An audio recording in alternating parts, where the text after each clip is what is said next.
তোমাদের সাথে কখনো এরকম কোনো ঘটনা ঘটেছে? তোমাদের সাথে কোনো একটা মেয়ের কলে কথা হয়, মেসেজ হয়, ঘন্টার পর ঘন্টা কথা হয়, তোমরা একে অপরকে ভালোভাবে চেনো, লং ডিস্টেন্সে, তোমরা তাকে ডেট করো, তার সাথে তাকে প্রপোজ করো, মানে সম্পর্কটা এতটাই গভীর, তাকে প্রপোজ করো, অথচ সে তোমার মনের কথা জানে। মাঝখান থেকে হঠাৎ করে এমন একটা বিষয় হয়ে গেল, তোমাদের সম্পর্কটা পুরো শেষ, মানে ব্রেকআপের মতো। তোমাদের সম্পর্কটা এমনভাবে চলছে যেন তোমরা রিলেশনে আছো, গার্লফ্রেন্ড বয়ফ্রেন্ডের মতো। মেসেজ হচ্ছে, কথা হচ্ছে, কলেতে ঘন্টার পর ঘন্টা চ্যাটিং করছো দুজনে একসাথে, নিজেদের মনের কথা শেয়ার করছো।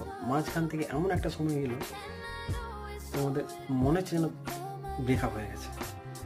মেসেজ বন্ধ, কল বন্ধ, সব কিছু বন্ধ।